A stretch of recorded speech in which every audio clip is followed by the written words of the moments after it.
Detroit, we need to talk. Because right now, sitting smack in the middle of the preseason, somewhere between Game 1 and Game 2, the Detroit Lions' 53-man roster is turning into one of the most chaotic guessing games this franchise has seen in years. And here's the thing.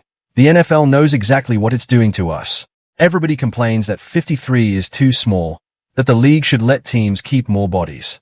But that's the genius of it. Shrink the roster down to 53, and suddenly, guys you've never heard of become matters of life and death for a franchise. One injury, one hot practice, one preseason snap, and a name you didn't know 2 months ago is suddenly fighting for a job that could put him on the field in Week 1. That's where the Lions are right now. So buckle up, because we're going position by position, offense first, and breaking down exactly who's locked in, who's fighting for their NFL life, and who might sneak onto this roster and shock all of us. Let's start at quarterback, because this used to be the most boring position on the entire roster. Jared Goff, unquestioned starter, and that was supposed to be that.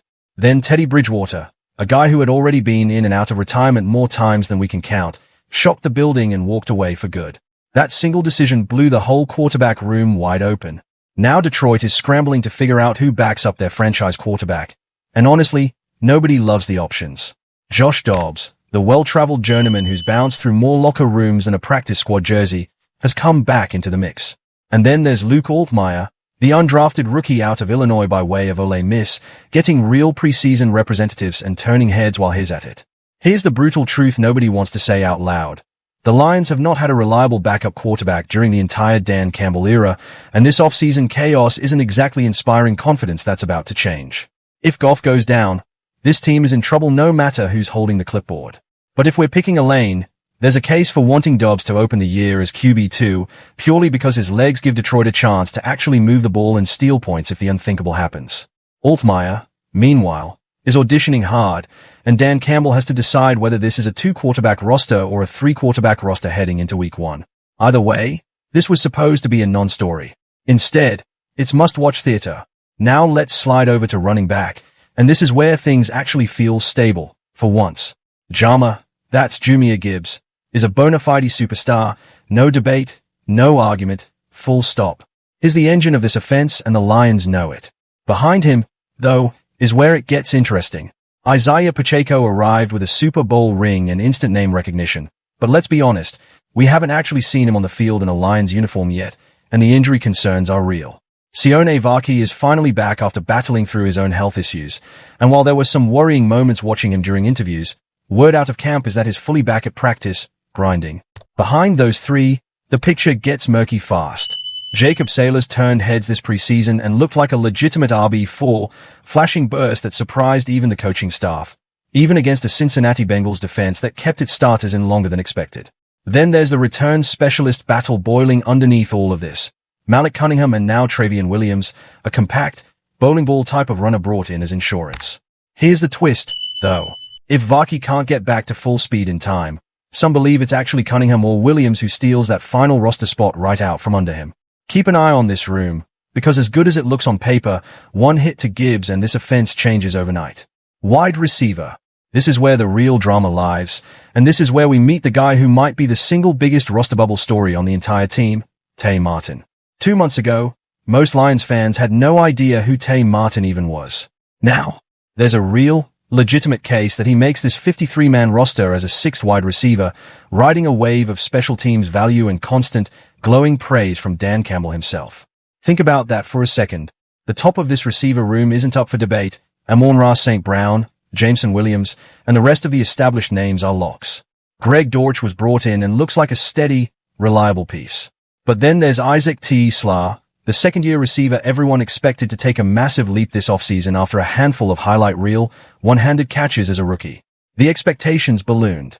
And while T. Slaa is going to be just fine long-term, the gap between the hype and where he actually is right now has opened a door that Tay Martin, Cedric Wilson, and even Khalil Dorsey are trying to run through. Dan Campbell keeps talking up these names that fans have never paid attention to, and that's not an accident. It's a signal. When your head coach keeps hyping up special teams depth pieces at receiver and linebacker, it usually means those roster spots are about to become fiercely contested. So the real question for Detroit scope isn't who's the WR1, we all know that. It's whether the Lions keep 5 receivers or roll with 6, and whether that 6th spot belongs to a name most of the fan base learned about for the very first time this training camp. Let's talk tight end for a second, because while it's not exactly a suspense thriller, there's a wrinkle worth mentioning. Jackson Meeks came in with buzz, some early comparisons floating around to a certain Hall of Fame tight end.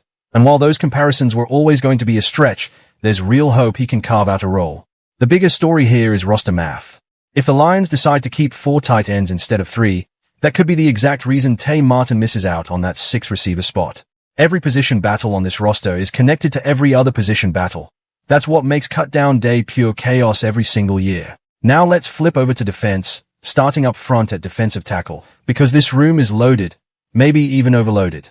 Alim McNeill and Tyleik Williams headline the group.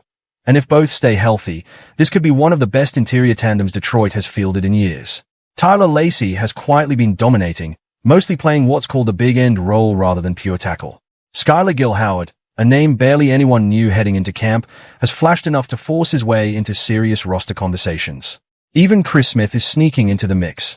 Here's the part that stings, though. Former draft picks like Mackie Wingo and this year's rookie Tyre West are currently on the outside looking in, and that's a brutal reminder of just how disposable even drafted talent can become in today's NFL if you don't hit the ground running. It raises a bigger question about roster building in general. Lean too heavily on 1 or 2 draft classes, and if that class underperforms, the whole team feels it for years. That's exactly the shadow hanging over Detroit's talked-about 2024 draft class right now, and we'll get back to that in a minute.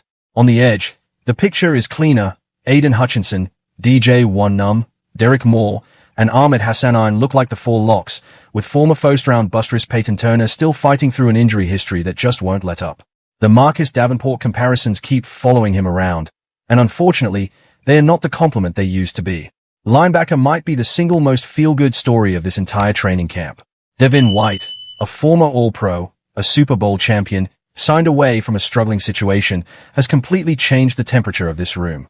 Malcolm Rodriguez has quietly become something like Detroit's version of Craig Reynolds at running back, a beloved, gritty depth piece who's earned his role through pure effort. Jack Campbell, now entering his 3rd year, and Derek Barnes, now in year 5, give this group real continuity. But keep an eye on Eric Hunter, an undrafted rookie out of Morgan State who's been turning heads with his practice tape, even if the coaching staff might ultimately stash him on the practice squad rather than the active 53. There's a hard truth in the scouting business that gets proven out year after year. The guys with the most upside on paper rarely turn into instant roster locks. Either a player produces early, or he doesn't, and the in-between flashes of potential guys usually end up on the fringe. Jimmy Rolder's own camp injury is actually part of why Detroit went out and signed White in the first place, which tells you everything about how fast one injury can reroute an entire position group's plans. Cornerback is where the story gets a little painful, and it circles back to that 2024 draft class we mentioned earlier.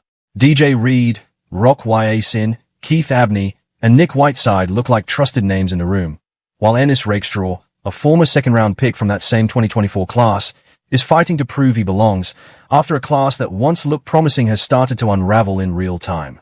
It's a stark reminder of how fragile team building really is in this league.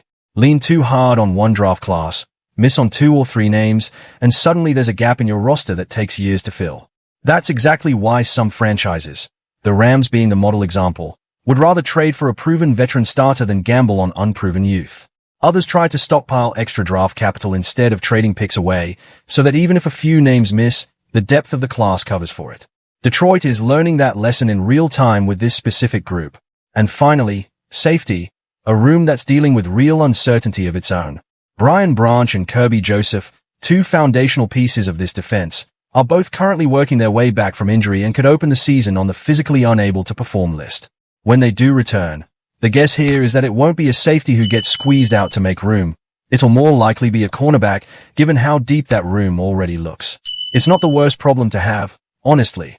A safety room deep enough to absorb 2 starters being sidelined for a stretch is a genuine luxury, even if it doesn't feel that way in the moment.